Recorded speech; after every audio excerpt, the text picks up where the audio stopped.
Olá, segundo ano AFD, segundo BFD, disciplina Fundamentos Históricos e Políticos da Educação Infantil. No início do ano nós falamos um pouco sobre alguns acontecimentos na história da criança, da infância, da mulher, da família. Fomos lá da Revolução Industrial, lá da Idade Média, e trouxemos para o Brasil das creches comunitárias, nas condições, desigualdade de gêneros, entre outros assuntos. E após fazer essa abordagem histórica da situação real das crianças e das famílias, né, situar vocês tanto em relação ao passado como em relação ao século XX, ao século XXI, sobre a diversidade que existe no ato de educar e no trabalho que vocês estão pleiteando, no caminho que vocês escolheram. Falei um pouco sobre essa diversidade real das crianças. E a nossa matriz, ela não é só diversidade real, ela fala de uma diversidade imaginada, de uma diversidade proveniente de autores que resolveram deixar suas contribuições teóricas a respeito da educação, da família, das crianças, de como deve ser esse processo. Então, nessa segunda fase, nesse segundo semestre do ano, nossa matriz ela fala muito de algumas ciências, da psicologia, da pedagogia, enfim, vai para muitas ciências para explicar a visão que cada um dos autores tiveram a respeito do processo que é a formação de um ser humano, né? E na aula passada eu falei com vocês sobre Johann Pestalozzi, fiz 2 vídeos sobre ele, abordei a obra Coleção Grandes Educadores. Hoje eu vou falar com um autor que ele é diretamente relacionado a Pestalozzi, que é o Friedrich Wilhelm Froebel. A minha pronúncia do nome em alemão não é uma pronúncia adequada, não falo o idioma, mas as ideias eu vou apresentar com o máximo de lucidez possível. Então, já peço perdão em relação à pronúncia, saiu uma pronúncia portuguesada, não é igual o nome do autor pronunciado no idioma original. Bom, então vou pronunciar Froebel. Em relação às ideias do autor, eu costumo sempre ir nas obras que ele escreveu, ao invés de ir em comentadores. É outro autor que, igual Pestalozzi, complica fazer esse método. Eu tenho que mudar um pouco o meu método. Eu fui na obra Educação do Homem, que é a única que ele tem traduzida. Então, na aula que vem, eu vou comentar sobre ela.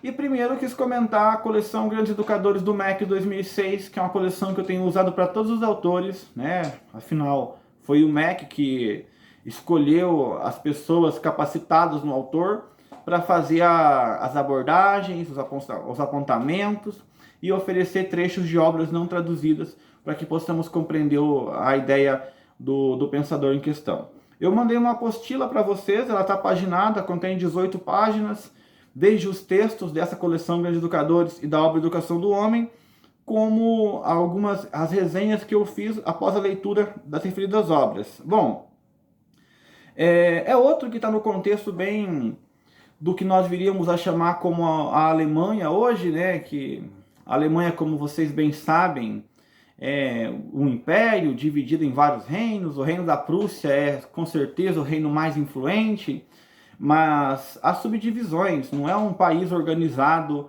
e politicamente com uma estrutura central conforme nós conhecemos hoje. Um país que, conforme eu já adiantei na aula passada, está na periferia do capitalismo, né? O centro do capitalismo é o Reino Unido, a região da Inglaterra. Então a Alemanha ela é um desenvolvimento tardio, vai demorar a engrenar, por assim dizer, nesse sistema moderno, nesse sistema mundo. Vai passar por muitas revoluções, disputas internas, guerras com a França, enfim. Há todo um contexto histórico que é comum para Pestalozzi, que eu já fiz esse contexto em Pestalozzi, e acho quase desnecessário fazer em Froebel, uma vez que eles estão próximos ali, né?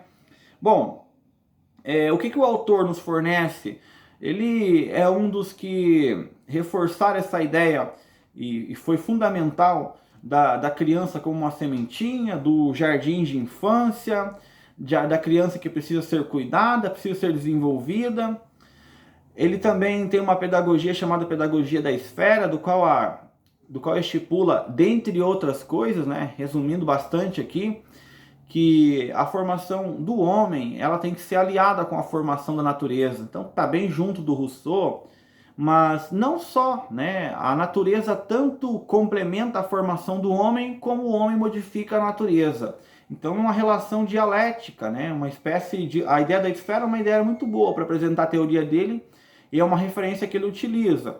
O que é a esfera? A esfera é uma ação que, se você empurra para frente, né, teoricamente vai modificar a parte, né? Se você pensar numa esfera aqui na minha mão, qualquer pressão que eu faço no sentido anti-horário vai continuar girando. A mesmo impulso que eu fazer para girar vai me movimentar também. Então, da mesma forma que eu tenho um impulso para aprender a natureza, aprender as suas relações, né? É um autor protestante, que está no contexto de um cristianismo protestante, então que acredita muito na ideia de uma força divina, de uma moralidade, de uma essência das coisas, tem o porquê, tem o motivo. Então, tudo que eu fazer para aprender a essência das coisas, automaticamente vai modificar a minha essência. Qual que é a superação de Froebel para o pensamento, por exemplo, do famoso Jean-Jacques Rousseau, que nós vamos ver exaustivamente, que nós veremos exaustivamente? É que para o Rousseau você encontra a resposta na natureza. Para o Froebel você encontra a resposta na natureza, mas na natureza você se complementa, né? Eu não sou alguma coisa dada, pronta. Eu tenho toda a potência para crescer, mas quando eu entro em contato com a natureza, essa natureza modifica a minha potência e eu modifico a vida. Então não é uma vida que você vai se integrar simplesmente, eu vou aprender a natureza para aceitar, como aquela ideia do Hegel, né? Uma ideia de uma natureza acabada, de um mundo dado. Não, não é isso. É uma vida no qual eu aprendo, mas a um nível de transformação que me permite conhecer o mundo, me conhecer, transformar o mundo, e enquanto eu transformo o mundo, eu me transformo também. Então, a rigor, essa é a ideia da esfera. Toda a transformação que eu faço em mim, no mundo, toda transformação que eu faço ao meu redor, ela tem influência em mim. Bom, a ideia da sustentabilidade hoje é muito isso, né? Os modernos, enfim, os físicos modernos perceberam que nós não éramos o centro do universo, que há um universo gigantesco aí, indeterminado, infinito, e não é bem assim, não tem muita relação. Só que nós estamos no planeta Terra, e o planeta Terra ele tem fim. Ele é um planeta que está fechado, que está organizado, com suas regras específicas. E se essas regras não forem observadas, né, se a gente pensar, não, tudo é indeterminado, tudo é infinito, nós vamos sofrer as consequências. E um pensamento, eu creio assim, o pensamento da sustentabilidade, que ganhou força nos anos de 70 para cá, principalmente, se você mexer em uma parte, você vai alterar outra, efeito borboleta, entre outras teorias, está bem na raiz dessa ideia do Froebel sobre como que a teoria do conhecimento ela é esférica, né? O que você faz aqui afeta ali. É um autor que, dentre outras coisas, potencializou o uso do jogo, né? Desenvolveu vários mecanismos de jogos. Ele tinha tudo, as formas geométricas que possibilitavam montagens das mais variadas formas, né? Hoje, esse material concreto ele é muito utilizado na educação especial, principalmente, mas não só, né? Para ele, o brincar era coisa séria. Observava as crianças para ver as possibilidades de ensinar, quando que deveria intervir, quando que não deveria intervir.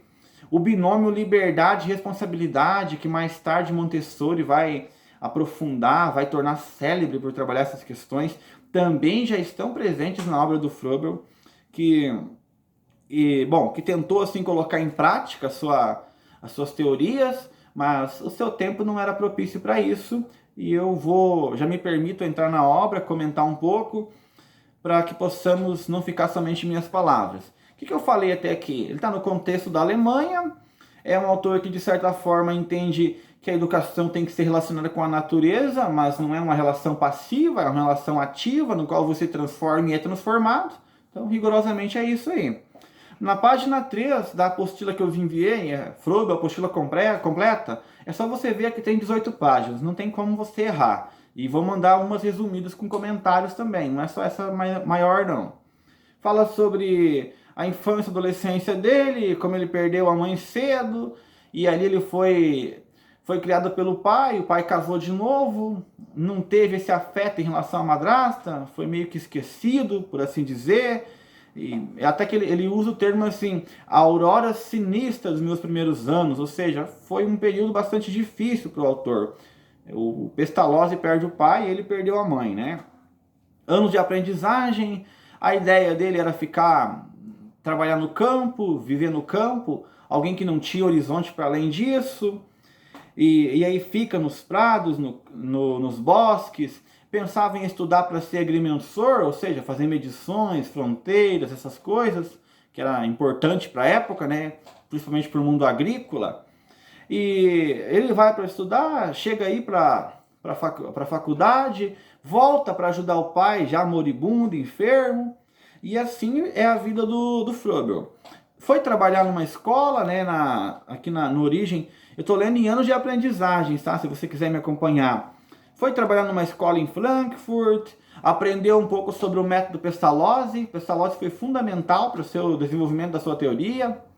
Ele deslocou um pouquinho da versão de Pestalozzi mais por motivo religioso, né? Ele era protestante, então não foi tão bem recebido no meio religioso.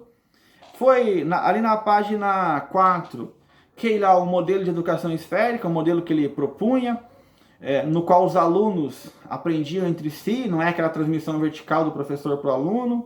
Já está nele essa ideia, né? O Comenius, em 1631, faz a mesma coisa. Diz que os alunos eles podem se ensinar uns aos outros, os mais avançados auxiliar o que tem mais dificuldades. Então, para ele, essa ideia também, né? E a educação, ela é um processo que ela não se inicia na escola. Até o termo escola para Froebel é um termo bem diferente do que nós usamos, né? Hoje nós falamos escola, um ambiente formal.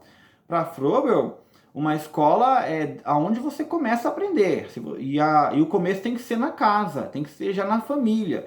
Já pensar em como educar ali na família, como que promover esse desenvolvimento, de que forma eu vou promover essa educação, né? Bom, ele achou que ia conseguir modificar o sistema de educação da Alemanha. Eu estou comentando tanto a página 4 como a página 5. Como o vídeo está ficando longo, eu estou antecipando algumas questões. Bom, ele achou que a Revolução de 1848 ia permitir uma Alemanha mais moderna, uma Alemanha mais liberal. Nesse período era uma monarquia bem próximo de uma monarquia absolutista. Não é absolutista porque já não comporta mais a definição, né? Mas é uma monarquia centralizadora. Então ele pensou assim, ó, vai ter a Revolução de 48, o mundo vai se transformar, vai ser um mundo mais liberal e eu vou poder incorporar meus atos. O fato é que a Revolução de 48 dá água, né? Aos poucos as monarquias vão expulsando os revolucionários, vão controlando. Karl Marx é um dos que foram expulsos de vários lugares, né? Levou pé de tudo quanto é lugar, expulso da Bélgica, expulso da Alemanha, expulso da França. E aí nós temos os anarquistas também foram expulsos. Na Rússia cesarista, o czar ficou com medo de ter uma revolução e foi bem repressor, prendeu alguns revolucionários ali, o grande Dostoiévski, por exemplo, foi preso durante o período ali, enviado para a Sibéria. Então todos os países do mundo, após essa revolução, do mundo antigo, estou falando aqui, né? A América não está inserida no sistema mundo ainda, não de modo definitivo. A América está num contexto bem atrasado ainda. Bom, então todos esses países, por assim dizer, eles tentam limitar essa liberdade, essas ideias de autonomias, para que eles pudessem manter seu poder, né? Manter reinos, reinados, grandes impérios. Nós temos o Império Austro-Húngaro, nós temos o império que nós chamamos de Alemão, que é uma série de reinos. E as ideias de Froebel não ganham espaço justamente por isso. Alguém que propunha uma educação para a liberdade, uma educação crítica, uma educação para a autonomia, é alguém cuja presença deve ser afastada.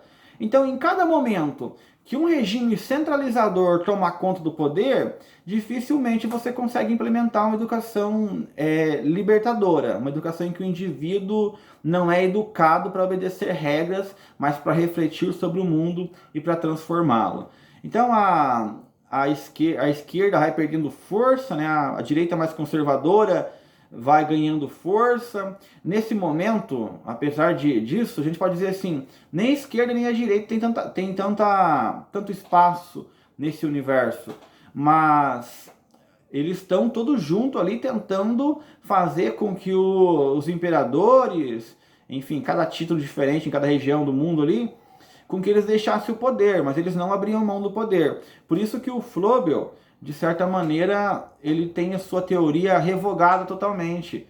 Se não fosse pelos amigos, ele seria esquecido, nós nem conheceríamos ele, porque ele não consegue trabalhar, não consegue ter uma escola própria, não consegue desenvolver o seu método no universo da Alemanha, no universo prussiano. O que eu falei? Por que eu falei da Revolução de 48? Ficou até complicado trazer esse assunto e tentar finalizar e dar uma espécie de lógica, né? Porque tem que reduzir muito. A Revolução de 48, 1848, foram levantes, né? Que envolveu trabalhadores, envolveu pensadores, as classes hoje que são opositores, né? Esquerda e direita, estavam todas juntas tentando tirar do poder esses monarcas, esses governantes centralizadores. Quando a Revolução fracassou, toda a ideia de liberdade, de transformação foi suprimida também. Então, por exemplo, o Marx estava escrevendo assim, uma série de textos defendendo na Alemanha pelo menos uma monarquia constitucional ou uma república. Ele escreveu vários textos. Foi expulso do país por escrever isso. O Frobel queria uma educação que, de certa maneira, permitisse que o indivíduo fosse livre, fosse criado para refletir sobre o próprio meio. Foi rejeitado. A educação é aquela educação mecânica no qual você é criado para obedecer, é educado para obedecer. E aí nós temos várias iniciativas. O Dostoiévski, lá na Rússia, em seu círculo de Petrashevsky, escreviam sobre, na literatura, a importância da literatura, a questão da liberdade dos servos, que ainda eram cativos, né? A Rússia ainda lidava com a servidão, até 1861, por meio dessa época aí, somente no final da década de 60 é que vai ter a libertação plena mesmo. Então, esses países tentaram se manter o poder e aos poucos foram cessando cada idealista, cada pensador, para que não pudessem, de certa forma, promover uma revolução onde quer que suas ideias fossem promulgadas, fossem aceitas. Falei aqui então do contexto em que ele nasceu, do que ele acreditava, falei para vocês que para ele a educação está baseada na natureza, mas a um nível de transformação. Não é conhecer para aceitar, é conhecer para transformar. E se você resgatar nesse começo do vídeo, você vai entender o que eu quero explicar em relação à revolução. Se eu quero conhecer para transformar, é inevitável que um governo centralizador vai impedir minha pedagogia de ir adiante. Porque centralizador não quer transformar, quer manter o poder, quer manter essa liderança do governo. Bom, na próxima aula eu terminarei de falar esse texto, Coleção Grandes Educadores, ali na página 5 a seguir, e irei entrar já na próxima obra dele.